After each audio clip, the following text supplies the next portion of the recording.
Hi, welcome to another episode of Turn-Based Besties, a podcast where two grown adults with no free time talk about their favorite RPGs. I'm DJ, And I'm Sam, and we're besties that love to game. and today we have another Sam on our podcast, the creator of the fabulous game Beyond Galaxyland, Sam Enright. Am I saying your last name correctly? You are. That's correct. Fantastic. Sam is both a game developer and a composer. He received his training at Northeastern University in Boston with an undergraduate degree in music, a specific concentration being music industry. How am I doing so far? Really good. I'm surprised you found that. That's impressive. Yeah. Thanks, man. Thanks, man. Or creeped out, or creeped out. Or creeped out, man. No, no, no. His self-described styles of music would be electronic, hip hop, orchestral, and classical. Not too long after graduating, he would create Enright beats. Check out Mhm. his. You're on SoundCloud, I think, right? I am. I feel like I've recently switched gears to being more on games. I just haven't updated in years, but yes, technically, yes. It's great. Sam, you once worked at. Is it? How do I say this? Treyarch. Treyarch, yep. It's Treyarch, yeah, you yeah. did quality assurance on Call of Duty Black Ops 3, so my husband thanks you for that because he loves those games. Yeah, yeah. Soon would solo develop his first RPG game, The Greater Good, first released on PC and Steam on October 23rd, 2018. All of that would eventually lead us to September 24th, 2024, the release date of Mhm. Beyond Galaxyland. So now you know I'm officially really creepy, and you can find Wow, out that some was info. impressive. That was really impressive, honestly. I Thanks, didn't know man. that much about me. So, before we jump in with some of the questions, do you want to give a brief synopsis of Beyond Galaxyland? Yeah, I mean, I guess from a development standpoint, it was something even during development of the greater good. The greater good was sort of like I viewed it as a hobby project. I was working on it while working at Treyarch, and then ended up releasing that.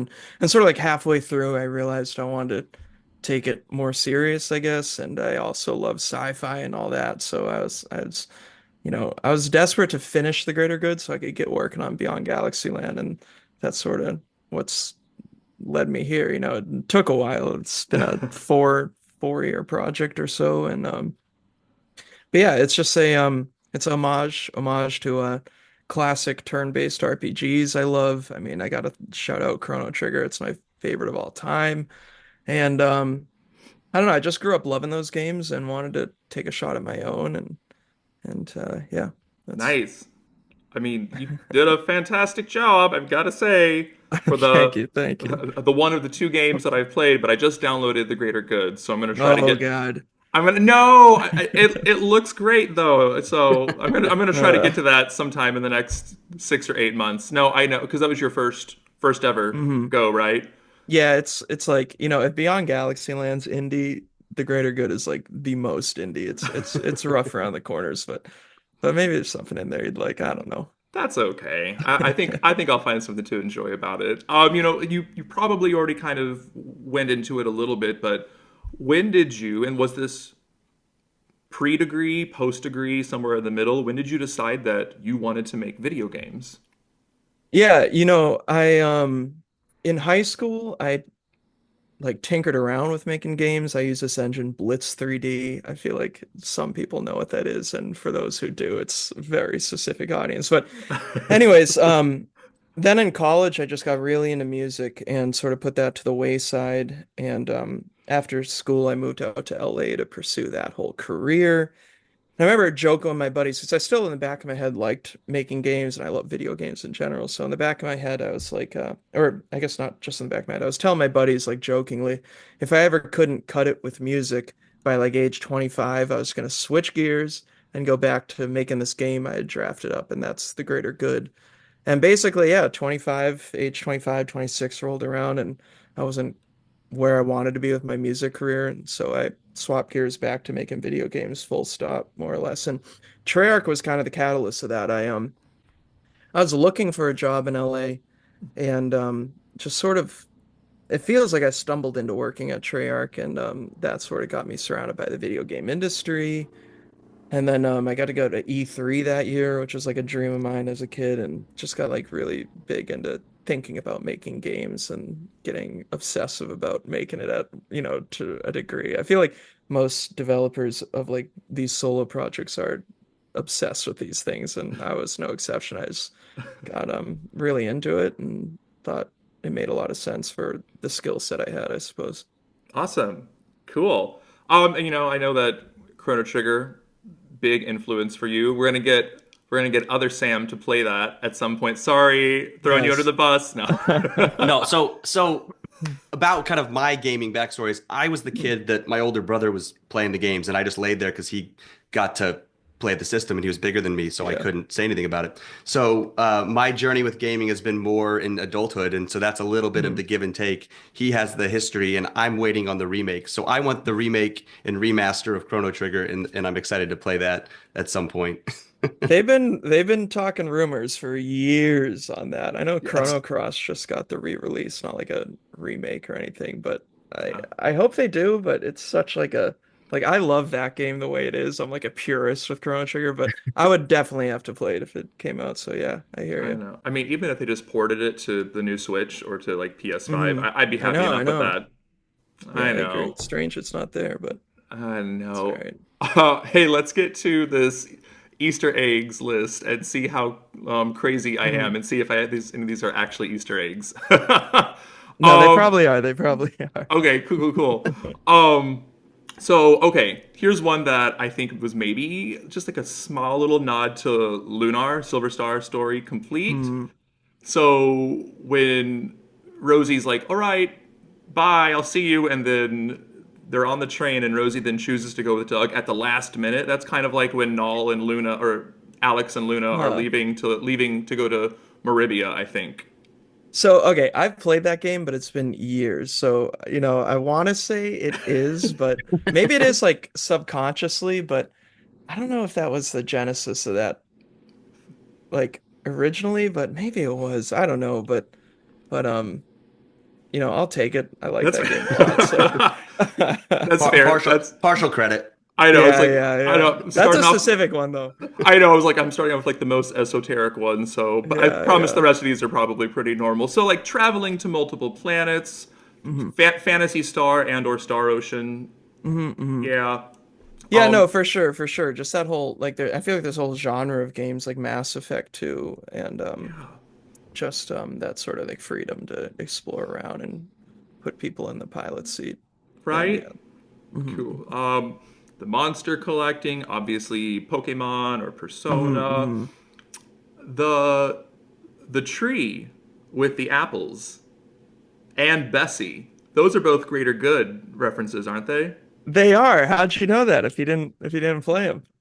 That's I've done some research, that's man. funny. Yeah, it is. It is. Bessie 100% is gonna make an appearance in every single project I'm ever gonna make. So I'm trying to Amazing. keep that thread going. And yeah, the puzzle's like 1-to-1 with a game I with a puzzle from the Greater Good. So with the apple's like Cool. similar sensibilities to that. So yeah, nice. Nice. There's I don't know, the auction house felt very theater scene of Final Fantasy VI. Yeah, I could definitely see that. I love that scene. The To be honest, it's not what that like I always tell people when I'm watching movies, like, I love movies, and one of my favorite, I don't know if it's a trope or whatever, but one of my favorite things in movies is when there's a play scene in a movie. I feel like it's sort of like a nightmare sequence in a horror movie where you get the director can do whatever the hell they want and get away with it. And with a play or a theater scene, it's the same way. When I was making Beyond Galaxyland, I went from start to finish for about 3 years on the main storyline. And the whole time I knew I was going to make that optional theater scene. I was so excited to do it because that's like way up my alley in storytelling. And I love those scenes in movies and games like Final Fantasy VI. So although it's not a direct reference, it's more like I feel like we're both pulling from that, Nice. of like, a show within a show. And I love that. Yeah. Yeah, speaking of shows and movies, that entire like homage to Alien, that side quest. Mm, Yeah. yeah. Yeah. So, getting back to how I was making the main storyline and like couldn't wait to make the theater scene. The that Alien side quest I had planned from the very first day of development. I was like, I need to make the main storyline so I can get going on that Alien side quest. I was pumped. It was finally like 3.5 years in development, and like one day I sat down. I'm like, today's the day I'm starting up the Alien, homage sequence, and that's like my favorite movie of all time. So I love that you picked that up. The red lights at the end with the alarm. I mean, it's pretty Yeah. typical. I feel like you see that in so many movies nowadays, and I think Alien even bit it from 2001. The red light and everything. Yep. So, but still, it's definitely 100% an Alien homage there. So yeah. I mean, even the trophy you get is mostly at night. Yeah, mostly at night. Yeah, yeah. Yeah, so that That's the was sequel, though. It's yeah, a it's true. homage to the first one, but That's that's the true. sequel.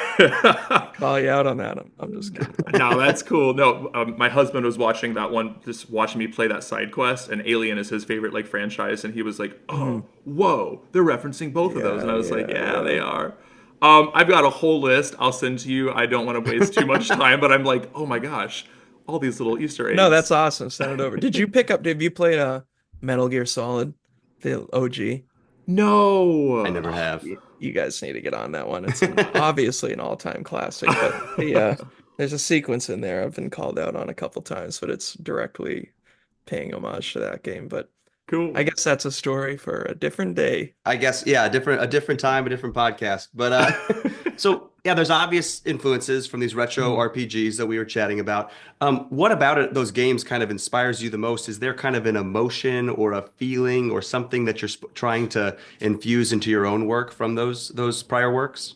Totally, totally. I mean, just to piggyback off what you were saying earlier is for me, video games growing up was watching my older cousins play these games. And I don't know, I always think like nostalgia in video games is strong. It's like even compared to movies and music, it has a way of, at least for me, taking me back to exact moments. And those moments were watching my cousins play Chrono Trigger and other games as well. Like Resident Evil as a kid was, that shit is scary. But anyways, yeah, so I just feel like Chrono Trigger of all games captures this like adventure spirit. It doesn't take itself too serious. It's like I always hear about these Chrono Trigger homage games and that they're paying their respects to that game through the battle system and through sort of the graphics or the sensibilities. But for me, like what made Chrono Trigger was the story and the feeling it delivers and in that sense, that's what I tried to bring to this game. I get like when I was like talking about this game as it was coming out or like, trying to support it on Reddit, I'd often get like, how is this a Chrono Trigger homage? Like it doesn't look anything like it. And I'm like, I love that because I wasn't trying to look exactly like it, but I was trying to feel like it. And I hope like through the battle system and the story and all that, it kind of comes through and yeah. I think so. So those must have been people that hadn't played it and just had seen it probably. I don't know. I don't know. There's a lot of opinionated gamers out there for sure. So, Oof, I Oh know. yeah. Oh yeah. Uh, yeah. so I think we've chatted a lot about gaming influence, but I'm really big into sci-fi reading, especially like sci-fi Mhm. books. And I think I can point to a lot of the sci-fi influences, but any of the specific sci-fi influences that you thought were most important for Beyond Galaxyland? Um, God, we already talked about Alien. I know you tossed Hitchhiker's Guide in the email. I definitely am, a fan of that movie and just its sort of again like sensibilities, the way it like approaches the universe with kind of like this casual but then serious like attitude. And trying to think. I mean, like lots. Like I watch sci-fi all the time, so each movie I'll take something or other and try to throw into this game. And And I feel obvious like ones kind of feels like Star Wars, probably some, right? mm-mm. And then some of the cyberpunk type things could be Blade Runner, whatever else. But sorry, what were you going to say there?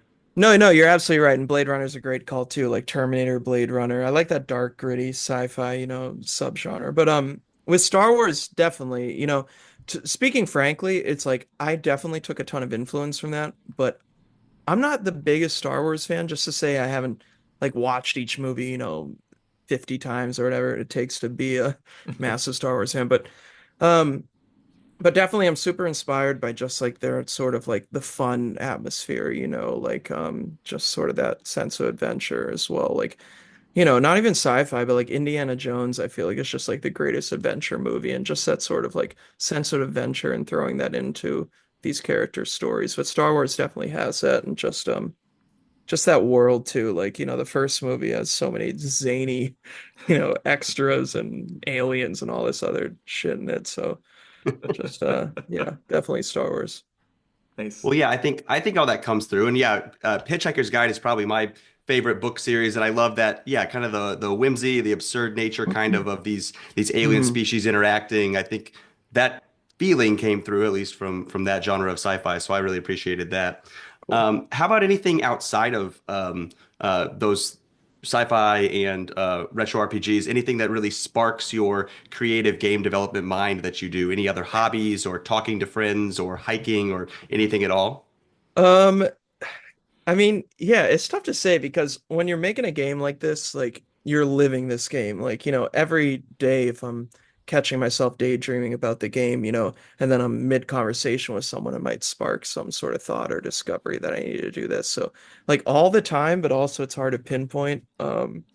Also like, I consider myself a musician first and foremost, even though I think my career is shaken out elsewhere. But like music is hugely inspiring to making the game. Like, sitting down, hearing something in a movie, hearing a song and seeing, what that could like, what that song makes me feel and then building a world around that type of thing. So just I would say like making this game, I was open to influence of any variety, whatever would help me get to that finish line and, there are often times where I'd be stuck for X amount of time. It could be a week or a month or whatever. And then suddenly 2 months later, I get a strike of inspiration from, some random thing and the solution suddenly presented itself and has presented itself. And so yeah, it's tough to say exactly what, but tons of stuff. I mean, a obscure one is the genesis of this game is from an old South Park episode where Earth's a reality TV show, and there's this corporation that runs the reality TV show. And I've always kind of been like weirdly inspired by that, just like, treating sci-fi really like silly, like, where, South Park can be um intensely like nihilistic or whatever, but Yeah, yeah. I remember that episode. Is that's the one where like they make a joke about how all the different animal species live on the same planet? They're like, it's supposed to be one planet for this for all the chickens and one A planet for all the hundred pigs. percent. And That one, is it. yeah, I'm glad you brought that. Like, I hope you can see that in Galaxyland. That's sort of where my thought process was. But it warped and twisted so many times since then. But it kind of just like struck me one day. So, um, I love also that. like, yeah, I also like how South Park treats sci-fi, which is to say, like, you know, it's not meant like the characters' names in Beyond Galaxyland are all pretty like silly. Like Otherbot or like Jimbot.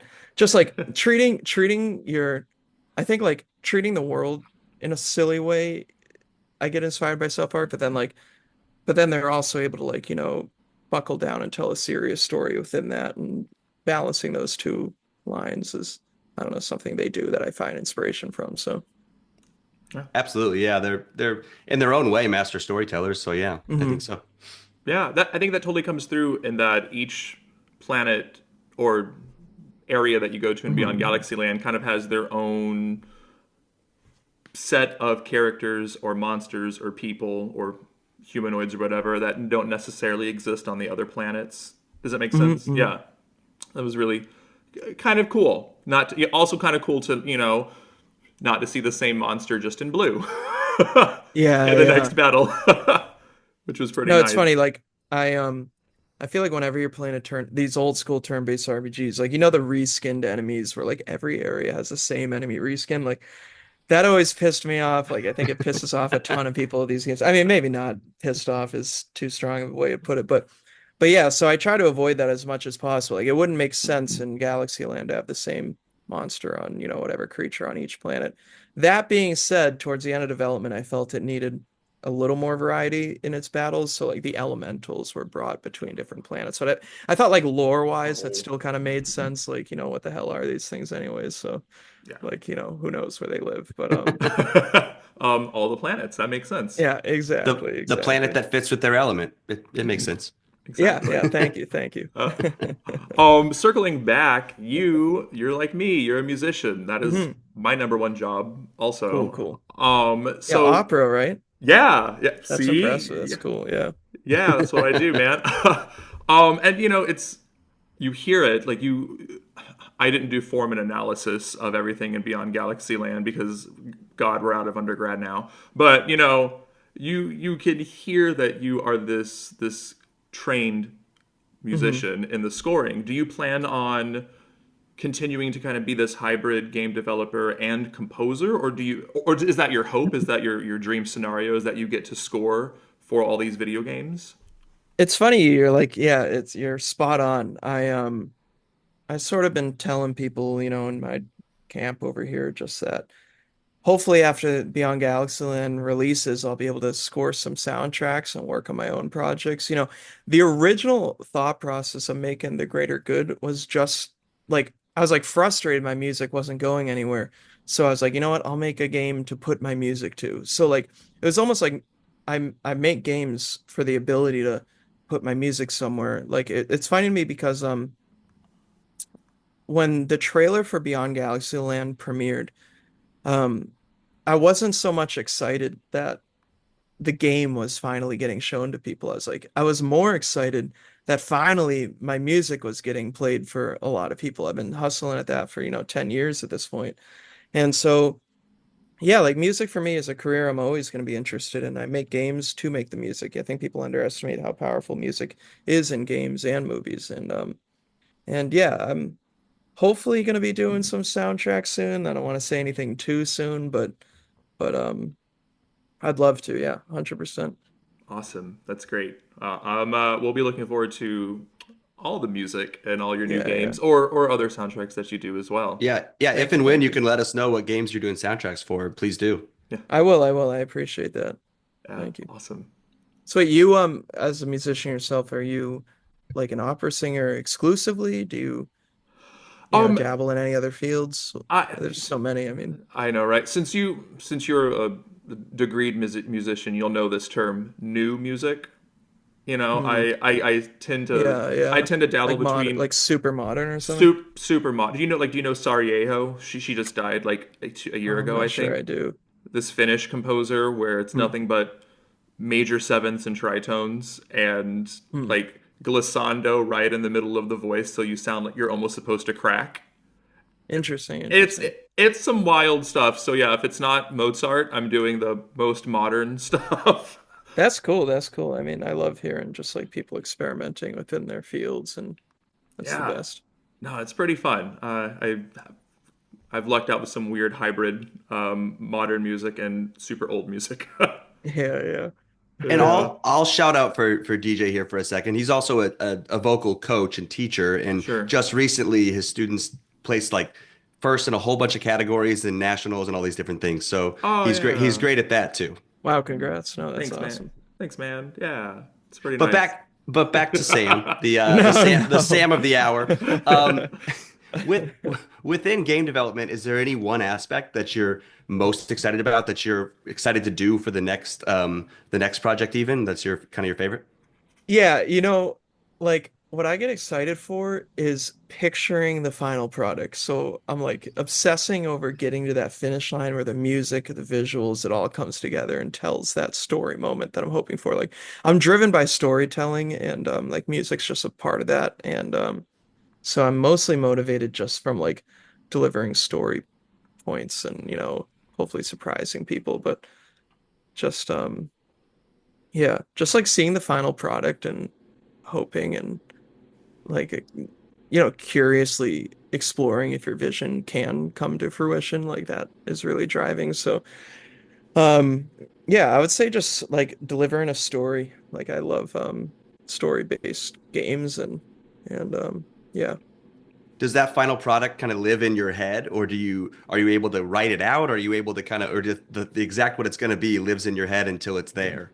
No, it's mostly in my head, but I realized really quickly on the greater good. Like the greater good, I needed to have made that game to make Beyond Galaxyland. And one of the things I learned was that as like, egotistical as I guess you can be in your confidence with knowing what story I want to do. I was like, I'll be able to get the dialogue down, like, on the spot while I'm writing this scene. And that was 100% not true. So I learned really quickly, no, like I basically have in my head exactly what I want the scene to do. I need to get to this location. These characters are going to be talking. They need to cover these 4 bullet points. But like, I can't just, spitball and improvise the conversation on the go and get good results. It just does not work. It takes hours. So usually like if I'm really deep in the storyline moments of development, I'll take an hour at night to just write down lines for the game and try to get the conversation sounding natural, stuff like that. So yeah. Well, cool. Yeah, that makes sense. Yeah, there's so many aspects to a scene that maybe you don't think about as much, or like you said, you Hmm. think it must be easy and then it's not. Along those same lines, anything within game production that you don't love that you maybe like to offload to somebody else or don't Oh don't look forward man. to? Yeah, a lot of it. But let's see. I mean, honestly, like what drives me is the creative side of things, storytelling, music, I guess graphics to a degree, even though I'm not like a, pixel artist at all. Um, but so basically anything fighting against the creative side is a hurdle I have to overcome. And being like a procrastinator can occasionally be really difficult in that sense. So just like technical sides, a lot of things, getting into game dev again, the greater good kind of showed me for Beyond Galaxyland. I needed to work on this and that. And one of those things is like localization. If you're writing a line of dialogue in a game, it needs to be able to export to a spreadsheet, which can then get translated to different languages and imported back in. But then you can't just mention people's names. Each name needs to grab from a different spreadsheet, because you can't have the same name translated 500 different times or it's going to lose its meaning, like playing a game of telephone with a company that's translating it. And just like technical aspects like that, of which there are many, many. Porting the game to Switch was a nightmare of sorts. Like the first time it was running was like 10 frames per second, and had to Oh, go like wow. tree by tree and rock by rock, killing shadows and deleting certain things just to get it running on Switch because Oh no. it's challenging. But yeah, so Oh my basically, gosh. like a lot of technical aspects that I just were like very much hurdles to me to get to the, creative fruits of the labor and yeah, just No. a lot of Google searching, figure out how to make Yeah, this damn thing. and Nice. yeah, when you're doing so much of it by yourself, that makes sense. Is that you don't, there's no easy button there. You just have to, Hmm. you know, Yeah, it's crack the intimidating knuckles and because go. it's funny because when you work on your own, like my sister lives nearby and recently had a kid, and so according to her, I'm like free all the time. But then, if you don't do it, it doesn't get done. And then, especially with a publisher behind the game, there's strict deadlines. And yeah, it's like, it's occasionally tough to stay motivated, but mostly just for me, knowing the final product and what I was hoping it would be was the factor that I needed to get there. Hmm. Sure. Yeah. Neat. For the battle system, Hmm. I love that you had shared Hmm. ability points. When I was reading about the game before I played it, I thought, oh no, does that freak me out? Is that going to make me feel like I have to like Yeah, yeah. overly manage things? But you didn't have to overly manage it at all. So between and I think I might know some of the answers to this. Between being able to switch out your party members Yeah. without a disadvantage, and the shared AP, and then summoning monsters, are there any specific games that you're like, I'm gonna take inspiration from that game for the battle system here? Yeah, totally. I mean, I can go down the list. So switching battle members was Final Fantasy X, like that. I just think like generally like I'm a lazy gamer. So if a game is punishing me, like I get annoyed. So I just think like, switching battle members, I mean, costs your turn is frustrating. It's annoying. And, I think just mitigating as much frustration as humanly possible. And so I try to make, it's funny. I feel like the battle system is pretty fast paced in this genre, Hmm. compared to I don't know, I'm trying to think of a good comparison, but I guess what I took inspiration from besides like the summons and some of the magic, I always felt like Final Fantasy VII's battle system was really snappy. Where if you hit attack, the character leaps forward, attacks, leaps back. Yeah. And so in that sense, like Final Fantasy VII's battle system was really inspirational from like a timing standpoint. And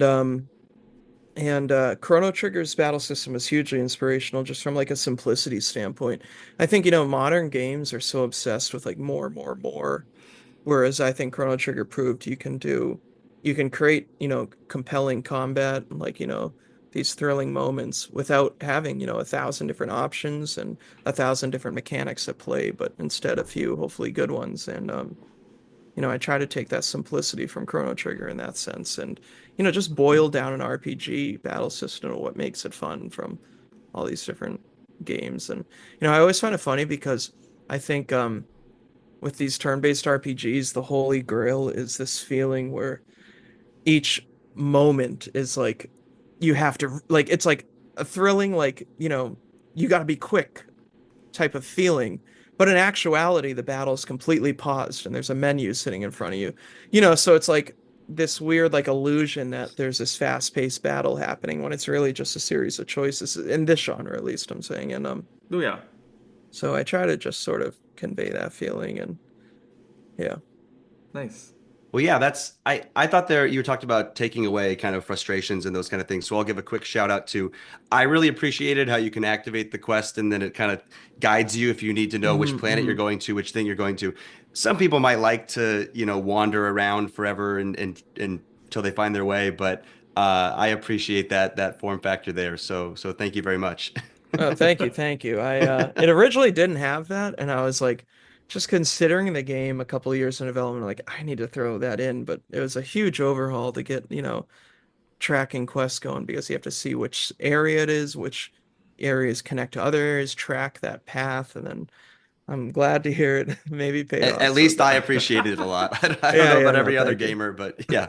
I Um, Yeah, you no, liked it too, DJ? of course I appreciated it. I also would describe myself as I'm going to use lazy gamer. I don't like to get frustrated with the game. That doesn't make me feel Hmm. good. So I Yeah, yeah. I love that you had the quest tracker.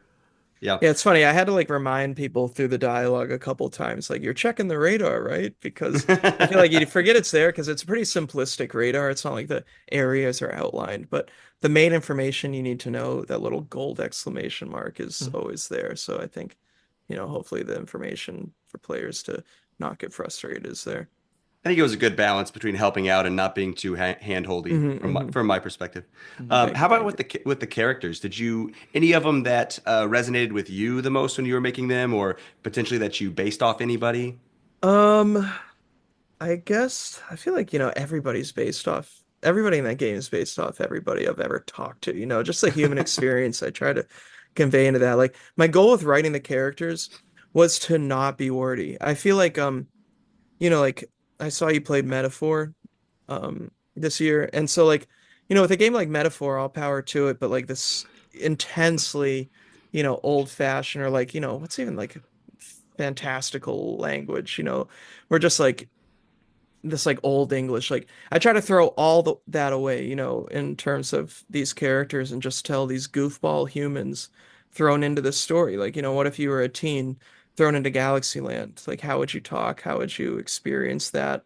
And that was my thought process with I guess the character's base, but then yeah, I felt like Rosie for me sort of was maybe like the more complex emotional arc with the characters where just like her dealing with sort of like the trauma. Like it's like I try to lure people into the story and then with some silly shit, but then eventually tell like a more human or deep story than they were expecting. And I feel like Rosie sort of encapsulates that with just like, you know, her struggling with, she was surviving, as she says in Galaxyland, and just like barely at that.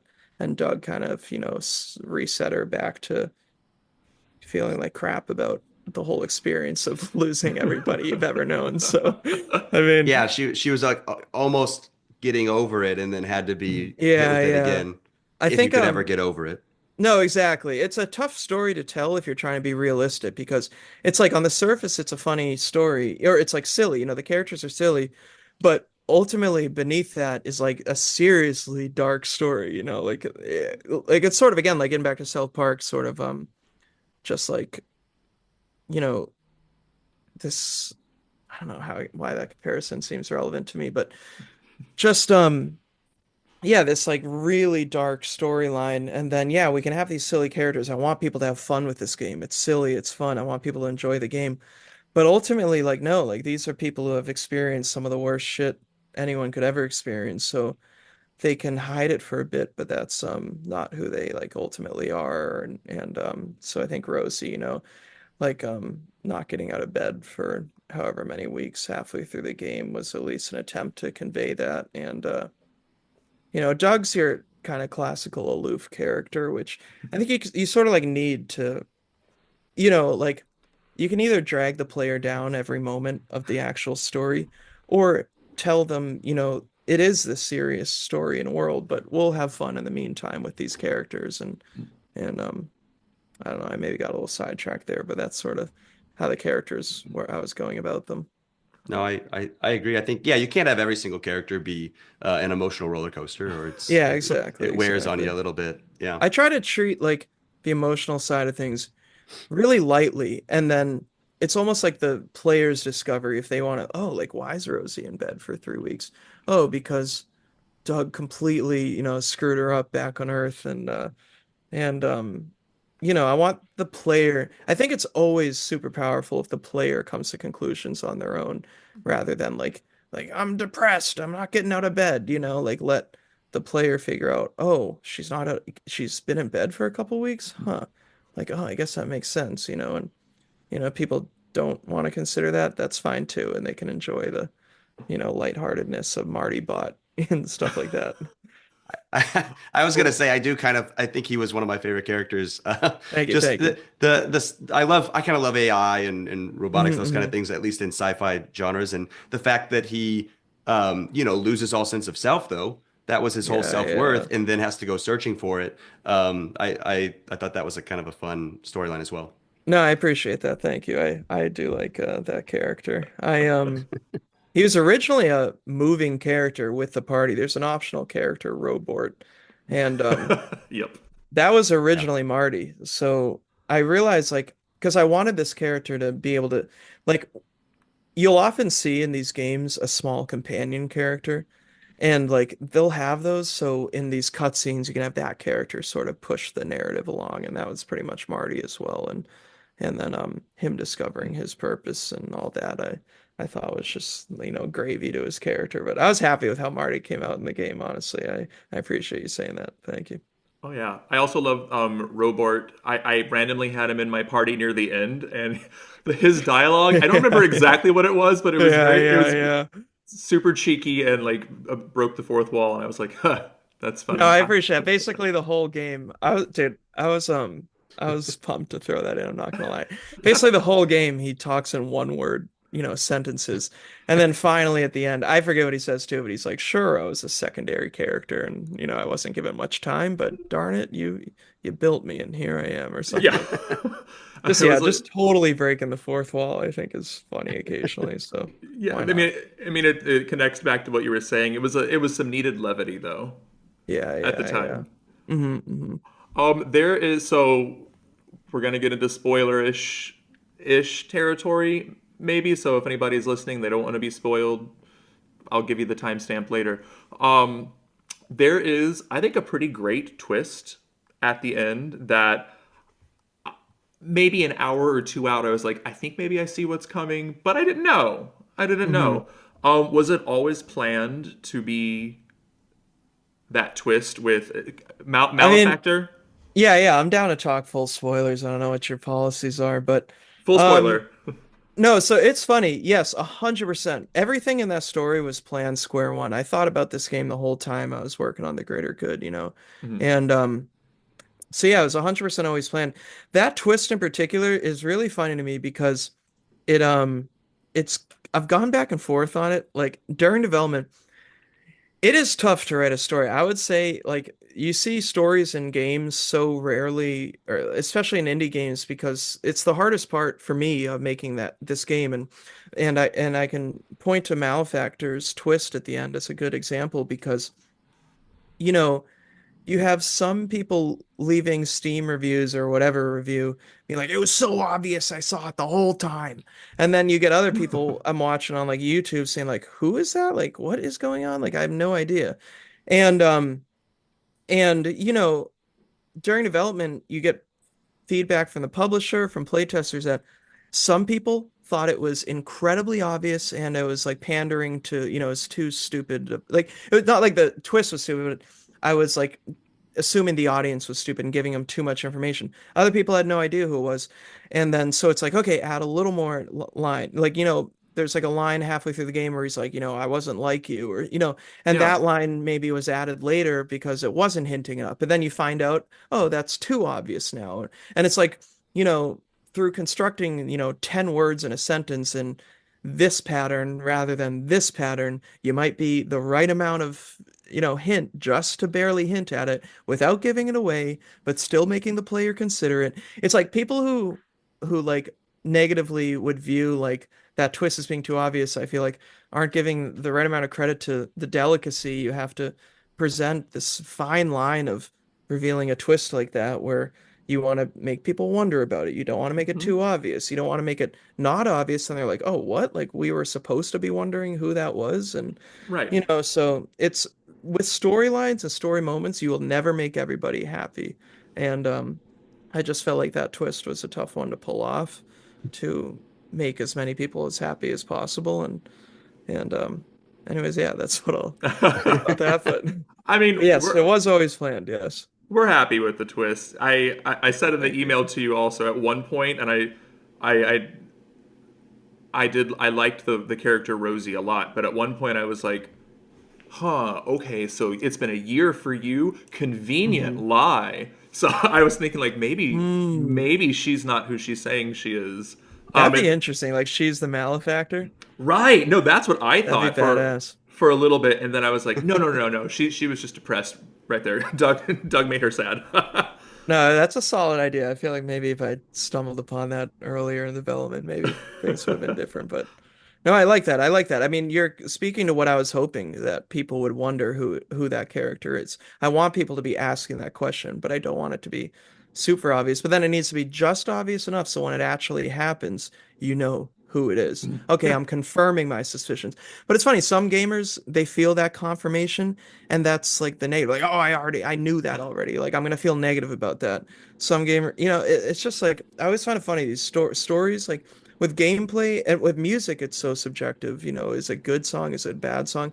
Some people thought the soundtrack was great, other people didn't like the soundtrack at all, and that's the beauty of making a Yeah. subjective art form, and a story is like the quintessential example of that where not everyone's gonna love it, and it's, ultimately you just gotta write for yourself, or at least that's how I did it. And Yeah. If Yeah, you kind of. you're in the right field being a musician to go into game development and understand that not everyone's gonna like it. for I feel sure, for sure, it's music is so critical, and yeah, I Was agree. that the main lesson you think you learned from reviews and all the feedback you got, is that you can't please everybody, but you have to be like confident in what you made, or what do you think to be the main lesson? Yeah, the main lesson, I would say like I knew everyone wouldn't be happy, with everything. That's just the nature of, humans, which is fun and everything. But also, you hope they are, so it still is kind of a bummer when people say like, ah, fuck this twist or whatever. Sorry, I don't know if you guys are here, but Oh no, Yeah, you good. um It's yeah. fine. but yeah, I guess like with reviews and just like learning from release is just I guess it is a lot of lessons I learned from music, and I'd say the biggest lesson that I always kept with music is like I stopped working on music intensely at one point because I felt like I was making music for other people. Like I had people like, why don't you make something like this or like something more poppy or something? And I tried, but at that point I'm no longer making music for myself. And then I know what I like. So if I make something for myself and I think it's good, I like. If I make something for someone else, I don't know if it's good. And so ultimately I just, yeah. I would just try to make something for myself, and if people don't like it, then that's too dang bad. I gotta figure it out. That makes a lot of sense. And so I expect it's probably going to be the music, but is there any aspect of the game that you would say you're most proud of? No, it's actually I appreciate saying, it, but it's not the music because not to sound egotistical, but music I can do. I know I can do music. That's something I just I can do or Yeah. whatever. Yeah. But the story is what I'm most proud of, and that's because it's not something I normally do. It's like I don't know if the final word count on Beyond Galaxyland, but it's not a few. It's a good amount, and it's in years of writing that story. So it's definitely the story. Just seeing the story come together. It's funny for a player, they might just play it and it works. For me to get it working was, hours and hours and hours of work. Like, for one, the Queen Zero was originally the engineer. And that whole race was much more sci-fi. I would say as development went on, it went from hardcore sci-fi to more sci-fi fantasy like Star Wars. And a good way of describing that would be Queen Zero, who originally was the engineer, and they were like totally neutral. And then I thought the character doesn't have the right amount of motivations to want to, if you end up defeating this queen, like, or defeating the engineer and they're totally neutral, it's kind of like, oh, you're like this jerk. Like, why would you ever even do that? So I ended up changing it to Queen Zero, and which I felt was more like almost like a Disney villain, but it creates this momentum towards wanting to defeat her. And then like one of her lines I added in, for example, in the prison was she's like, "We don't feel much anymore, but we feel you should be grateful." It's kind of like corny or whatever, but I love a good corny line, especially from a villain. And this game's honest with that. The writing's silly, the writing can be intentionally corny, but I felt like with adding that line, it added more humanity to the enemy and made the character more motivated to feel for that enemy and therefore feel anger towards that enemy. And in that sense, squaring away the story was years of tweaking and adjusting. And I guess in my defense, though, most of it is pretty similar to what I originally set out with. But again, like switching the engineer to Queen Zero, I thought was a pretty big change to kind of convey a different feeling than the engineer did. And in this sense, the story was just really, really challenging to pull together, and that's why I'll say that's what I'm most proud of. Yeah. Well, that Nice. makes a lot of sense. I felt like it was a very engaging story, and yeah, I think you Thank you, landed it well at the end. So thank bravo. you. I think you did a great job with it. I Um, appreciate that. yeah. When credits were rolling at the end, I believe I saw that you dedicated this game to Hmm. your mom. Is that correct? I did. I appreciate you just pointing Yeah. that out and Yeah. And messaging me about it. if you feel comfortable, would you want to say kind of why? And I guess I would say too, I think it is a beautiful game, a wonderful piece of art to dedicate to anybody. So I think that's a very nice gesture. And Oh, thank yeah, you, thank you. like I said, if you feel comfortable, would you kind of say why you dedicated that to your mom? No, I appreciate it. It's very kind of you to say. Yeah, I dedicated to her just because I'm a classically trained pianist and she got me to take piano. She's super creative and has always pushed me. My dad has too, for the record, but I just felt with particularly my art and whatnot, she's so hand in hand. She's seen every scene from the game and she's very good visually, so I'd always run things by her. She's a super motivating person and just like has just like I wouldn't have been able to make this with either of my parents, not, pushing me in various ways, but with my mom's creative sensibilities and just getting me to stick to piano, stick to music, I just felt like this game was her doing in many ways. So that was my thought process with that. That's I really love that. sweet. That's good. That's really sweet. Um, Sam, Sam Enright, not Sam Jerzak. When I say this is one of my favorite games from 2024, I'm not just saying that because you're on the podcast. You know what I mean? Thank you, Like, thank you. I I've told, appreciate that. I'm good. I've told many a folk, gamers and people who aren't gamers, but I know they like some Star Wars or they liked Hmm. a Final Fantasy at one point. I've Hmm. told tons of folks to play this. I can't remember the last time that Oh, I've talked to every NPC, and I've done let's go. I think I did every side quest. I didn't get Yeah. every achievement the first time because Hmm. I didn't It's tough. There's some missables for sure. I missed Bessie. Ah. Yeah, yeah. um, but I say that Do you think there will be a physical copy ever? Because if so, like I'm gonna snag that up. Oh man, I would love to do a physical copy. It's something I'm personally pushing for. There's just I would love to, yes. So unfortunately, a decision isn't up to me. It's up to a lot of factors, honestly. And it's Fair. like even the physical copy distributors, I think, need to see sales that would encourage supporting it. And so yeah, I mean, it's a dream of mine to have a physical copy of this game. I would do whatever it is in my power to make it happen. But as of right now, it's not planned. I don't want to say it's off the table. I generally Sure. don't think it is not. But as of right now, it's not currently, being developed or whatever. But I'd Gotcha. love to in the future. I just can't say that right Well, now. It's we'll share. We'll do what we can to I help on our appreciate end. that. Thank you. Thank you. Seriously. I set out, to make this game because I loved these classic games and I want more people to love them. And that's why I try to take a lot of sensibilities from a movie, where you don't linger in any area. It's a much more condensed story. Each area has three or four battles instead of 20, or so. And I want people who don't like this genre to potentially get into this genre by playing this game. So it means a lot to hear that. I appreciate that. And yeah, I definitely try to make something, quote, accessible. Mhm. And yeah. Good. I thought it, From sorry, you're I was just saying, gonna jump yeah. in for a second. I thought it had a great balance with that, where you could steamroll through the story and get through pretty Hmm. quickly, or you had the option to go try to capture all the different summons possible and explore additional planets. And it was easy to see where's the additional content that I can get out Yeah, of this, yeah, yeah. or could I just go straight through? And it was, player's choice. And so I thought that was nice. Yeah. No, thanks. Yeah, I was just gonna say, like, yeah, like, I don't know if you saw the Ruby weapon homage in the desert, which is basically what that character was. Yeah, I definitely, I do love these games, so I know, like, one of my favorite, like, what do you remember as a kid from those games? I mean, a lot of that game, Final Fantasy VII, I'm talking about specifically, but also beating Ruby and Emerald Weapon, like having these optional super hard bosses, I think is critical to getting people to feel this sense of accomplishment. So, yeah, I tried really hard to put in stuff that, people who don't just want more of a challenge, could go and explore.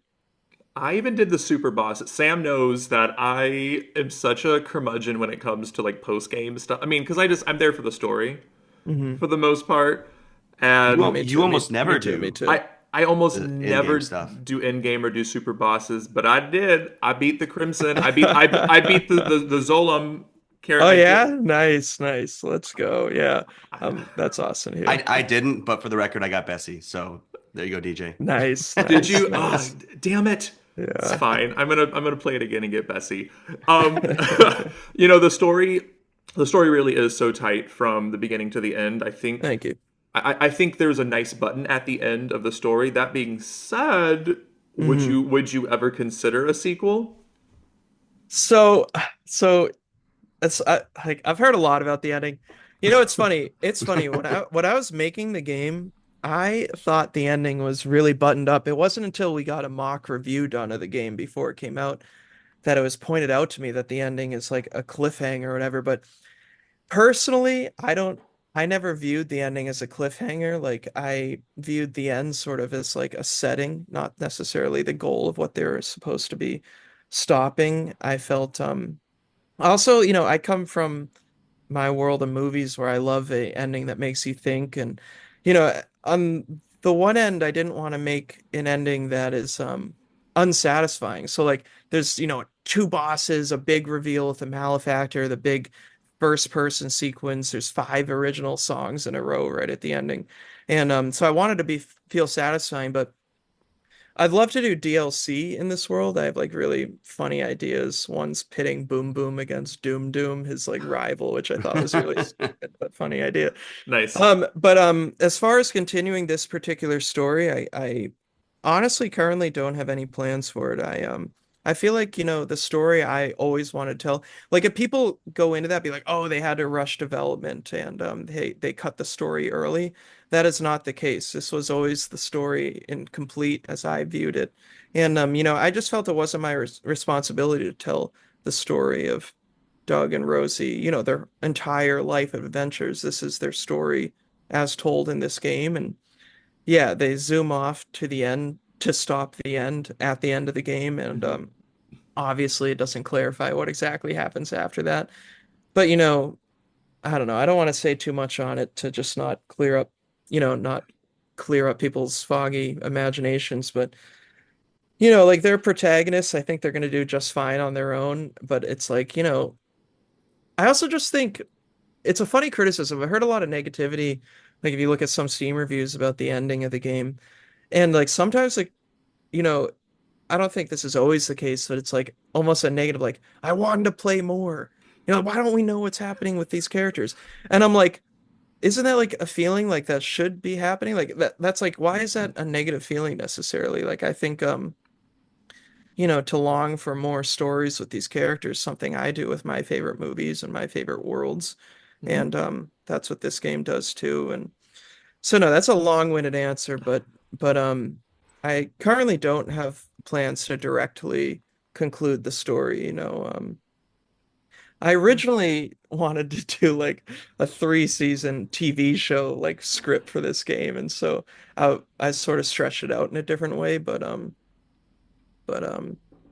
anyways, That yeah. was that why there was the season one, season two. Yeah. Well, I could say funny things about that too, because the reason I did that is I just thought it was fun and creative and different, which is something I'm always obsessed with. I love doing things differently, even though it does a lot of tropes, but I love with music too, inventing within tropes. So you do the unexpected within the expected, and I think there's a lot of power there. But with the chapter, like, basically all games, including my first game, The Greater Good, have chapter titles. Like not all games, I mean like a lot of games. It's chapter one, the epilogue, chapter two, chapter three, moving forward, whatever it is.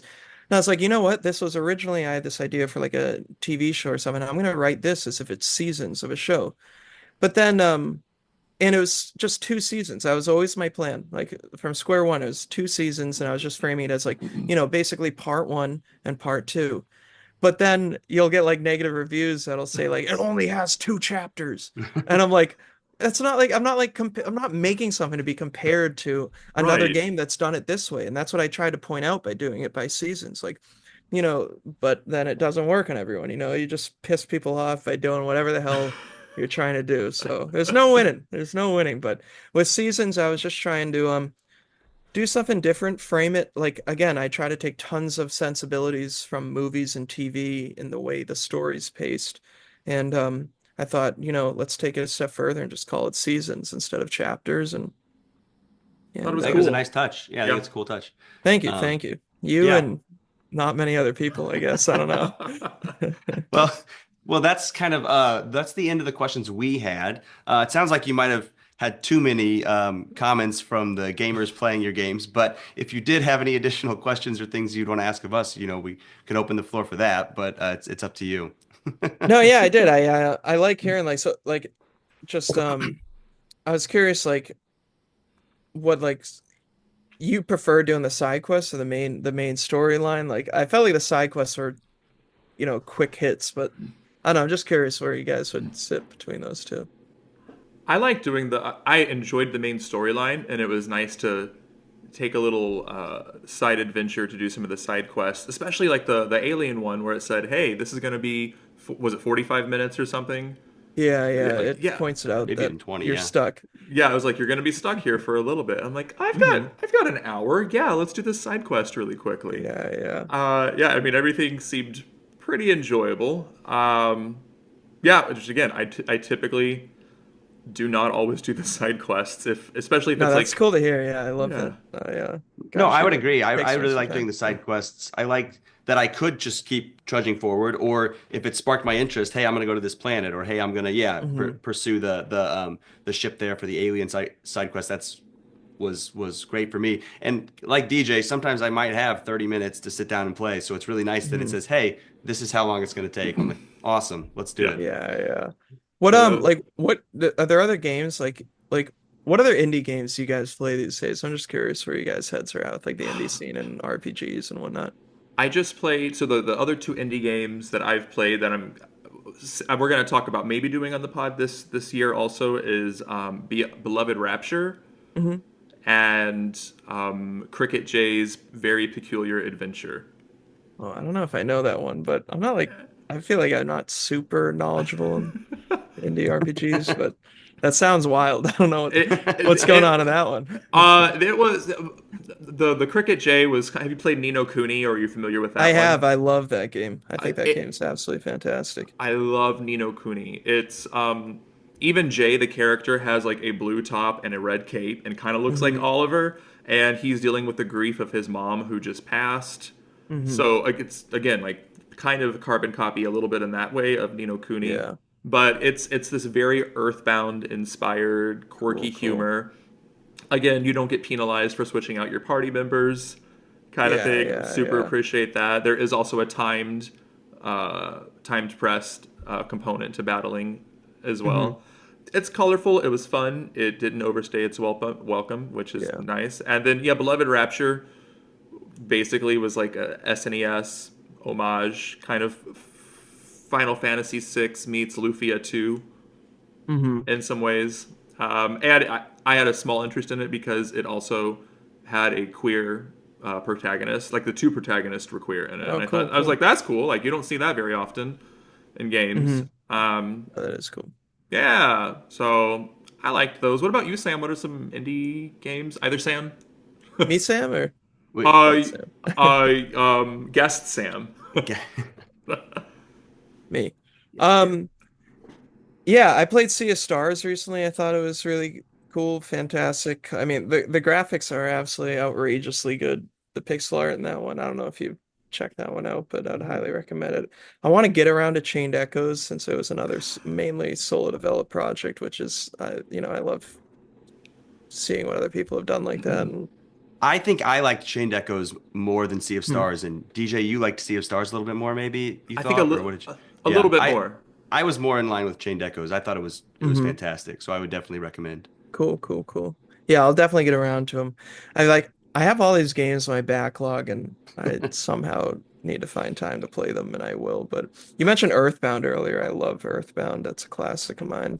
I know. Um, We but just yeah. we did Mother 3 for the first time for Sam Mhm. and I both. We both played Mother 3 last May for a Mother's Day themed Yeah. episode.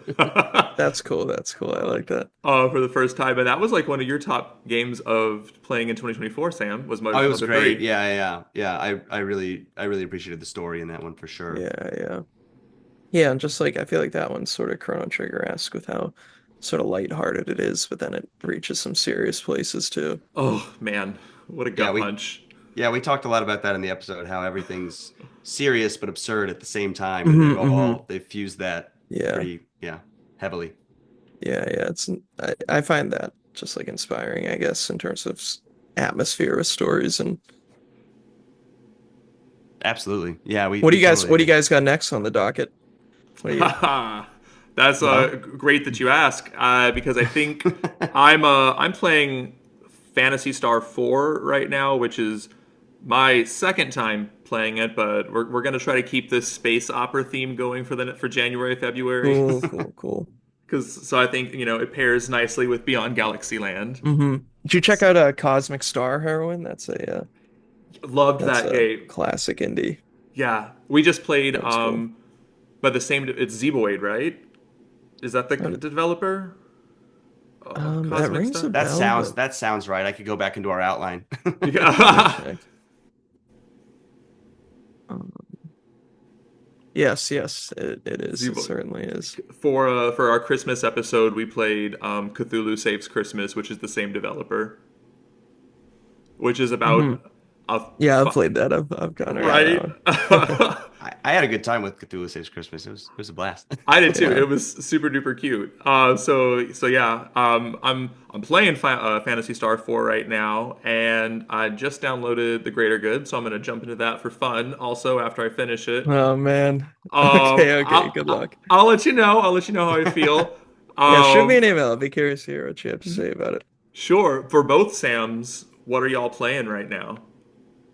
I can jump in for a sec. Yeah. So also, since we're doing the Fantasy Star 4 episode, I need to get on that. I have not played it yet though. And then we're also doing an episode later on Metal Slug Tactics to do Oh, cool. Yeah, it's yeah. supposed to be a really good tactics RPG actually, and Hmm. it's got some cool pixel sprite art there. And so I've got that. It's a Game Pass game, so I was going to jump into that. Oh, And then sweet. the last one that I was really excited for was that remaster of the Tales of Grace's F, or I think I don't know it's if a I know that remaster, one. a remake of an old Tales of game, and I've just heard really good things about the Hmm. combat system in that and how it's a very strategic action RPG. So that sounded interesting to me. Yeah, that's cool. Did you ever play Final Fantasy Tactics? It's another one like Chrono Trigger that I'm a kind of a Yeah, poser for not yeah. having played it, but I'm waiting for the rumored re-release or remake to Yeah, play that. yeah. No, I was just curious. Metal Slug Tactics looks awesome, though. I mean, the whole Metal Slug series, like pixel art, is second to none. It's impressive.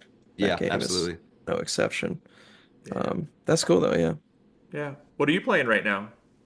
I'm uh I'm I'm a square. I just play the same things over and over, but I'm playing through the original Metal Gear Solid, which is why I brought it up earlier. And I just beat Psycho Mantis, so I'm just kind of near the beginning of that game, but Nice. that's about it for now. I like play those. I play the old like these old games when I find free time because I know where to go and I can just like breeze through them. It's almost like comfort food, and then It's like I reading an try. old book. Yeah. Exactly, exactly. Yeah, you're Yeah. talking DJ's language with replaying games. He does that all Mm-hmm. the time. And I mean, I want to yeah. play Metaphor though. Metaphor is up high on my list. I played the trial and I thought it was great, but I'm just like I can't play like 50 hours right now or something. Like if I play those games, I Probably want to get more like than that. super into them. Yeah, I know. Actually, you're right. If it was like even like 30, I could definitely set aside time, but that one's like 80 or something, right? Something I think Yeah. I'm insane. 40 to 50 and I've still got to finish it. I want to. It's just jumping back in, like you said, it's so much time. Yeah, I It's think tough, and I find that if you like drop them for a certain amount of time, like a week, it can be really hard to pick those games back up. For For sure. me, at least, yeah. personally. Nope, Uh, same. That's why I like some games. The I think the Studio Level 5 or the Studio Ghibli games where you if you come back after like a week, it'll be like, hey, by the way, here's what you were just doing last time. hmm. It's a good Which feature. I always appreciate that. Yeah, yeah. That was sort of the thought process with the quest system, like you were talking about. I'm like, if people like don't know, if they come back to us, they're not going to know what the hell to do. So I had to give them some way to find it out. It's nice. So that is gonna pretty much conclude our episode here with Sam Enright, the developer of Beyond Galaxyland and the Greater Good, because I'm not gonna let you feel bad about that one. I'm sure it's gonna be awesome. Oh man. Okay. um, Sam, do you want to give our listeners your handle for your social media slash? Are there any projects you're working on right now that you can tell us about? Yeah, I mean, I'm on social media as my old music handle, Enright Beats, on pretty much everything. Twitter, Instagram, YouTube. And I would love to talk about what I'm working on. I'm very excited about it, but for now, I'm mostly keeping it a secret, but I'll say, it's a big adventure in the same vein as Beyond Galaxyland, and I think a lot bigger. So I'm Awesome. really, really, really excited about it. So I'd love to say more, but for now, I'm going to keep these lips shut. Stay in hush. Hushed it is, but we will be Yeah, yeah. excited. We'll be excited whenever that Cool, big cool. I project comes to appreciate that. light. I appreciate that. Thank you. Of course. So for anyone else out there, you can follow us at Turn-Based Besties on Instagram, now on YouTube, also on Spotify, a lot of other places you can hear the podcast that we didn't even know about and we're discovering every day. Go to our socials, let us know your thoughts on Beyond Galaxyland. Also, check out in 2 episodes, or maybe in an episode, we'll see. We're kind of bouncing around right now. Our review of Beyond Galaxyland as well. It'll be a good one, don't worry. Let's go. And then after that, we'll be covering Fantasy Star 4 because we're in this space opera theme for the next 2 months. Yeah. Big thanks to everyone who follows us on social media. We here at Turn Based Besties love going on new adventures every time. That's right. So, like we say, when everything in the world points right, maybe go left and see what you find. I'm Sam. I'm DJ, and this has been another awesome episode of Turn-Based Besties and our new friend, Other Sam. Woo, woo. Thanks for having me, guys. I appreciate it. Thank you. Oh, it was a blast. Heck yeah. All right. See ya. Bye. Bye.